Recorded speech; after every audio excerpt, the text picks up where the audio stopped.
Now I would like to present California's 25th District, Congressman Mike Garcia. Thank you, Captain.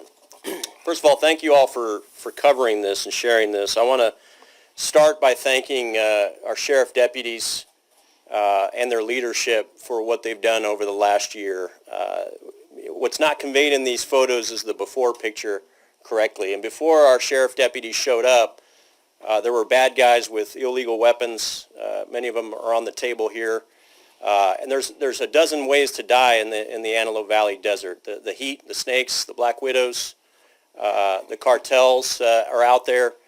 And these deputies executed this mission, not just in this last 10-day operation, but the first back in June of last year, absolutely flawlessly. And they all came home. And I think we as Americans forget sometimes that our law enforcement officers are human beings. They have all the same emotions that we do. They have the same fear that we do. They went in there fearless and still remained professional. And because of that, they were able to come home. And I'm just so grateful for the service that the LA County Sheriffs do for us. And I think every Angelino needs to show that respect as well as that appreciation on a daily basis. We flipped the investment curve here. The risk versus reward matrix last year before the first 10-day operation was unlimited reward for almost no risk. When you went out to the high desert a year ago, 13 months ago, with your own eyes, just sitting on a bluff, you can see up to 100 of these illegal nurseries. Today, when you go out there, you have to get in a helicopter to find them. That shows you how few of them there are. And so we've proven that we can eradicate this problem. We've proven that we can take it down to almost zero. Now we need to continue these operations. And I want to thank Alex Villanueva for his dedication to this. I reached out to him in early Q1 of last year and just said, hey, Sheriff, we've got a problem. In his terms, you know, we knew that this wasn't one of the evil problems. This wasn't cocaine or meth, but it was still a problem. We knew the cartels were out there doing bad things to our neighborhoods, to our environment, to our land, to our water.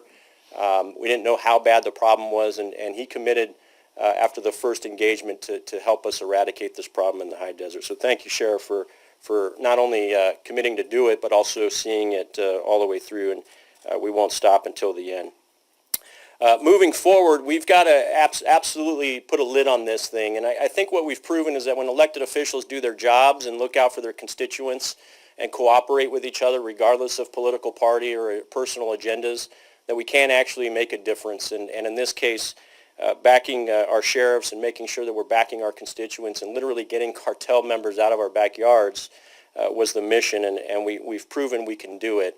But we're not done. I appreciate the DOJ's commitment on this with a very substantial federal grant that we were able to get in support of the METS team. We need more of that. I'm personally asking Attorney General Garland for an exemption for overtime charges. Right now, our sheriffs are capped on how much they can charge to federal buckets of money. It's an artificial and arbitrary cap that we need to have a waiver for, especially in California, given our rates and given our cost of living out here, and given the challenges that we have with an open border right now. So I'm appealing to Attorney General Garland to help us with that. He knows of the issue. He's been slow on this. It's not anything personal. We need the help, Attorney General, and please act on that. I'm calling on the President of the United States to secure our borders so we don't see the cartels literally coming across. These scenes look like they're from Mexico, but they're not. They're from the high desert of Los Angeles, a couple hundred miles north of the border. This is a direct result of our open borders right now. And look, I'm an immigrant. I'm a proud American. I'm a very proud American who abides by the law. But this open border is chaos right now, and it's literally manifesting in our own backyard. So please, Mr. President, secure our borders so that we don't have to live like this in the suburbs of California. And DA Gascon, just do your job. Literally everyone involved in this operation has done their job. The weak link right now is not filing the correct charges. These aren't misdemeanors here. These aren't small infractions that deserve a slap on the wrist and having people rotate back into the fields. We need your help to put them behind bars. These people will kill someone. I'm surprised they haven't. And so please charge accordingly, DA Gascon. Do your job. These are felonies. Help us put some of these bad guys behind bars and hold them accountable. And I'll end with this. You know, as a former naval aviator, I flew combat missions over Iraq. I was in an F-18 providing close air support to young Marines on the ground. And This last operation, a couple of weeks ago, about a week ago, I had the opportunity to fly in a helicopter while the sheriffs were raiding one of these nurseries. And I had that same hair on the back of my neck stand up, watching these vulnerable cops go into a very exposed position with unknown whether or not there's people there. They don't know if there's booby traps, God forbid IEDs or people there with guns waiting for them.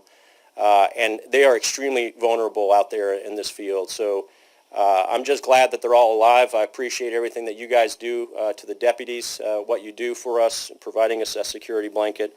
And as Americans, we don't deserve to have these type of scenes in our backyard. This isn't Iraq. This isn't Afghanistan. But God bless our deputies. Sheriff, thank you for the efforts and the leadership. And we'll get this problem eradicated eventually. Thank you, guys.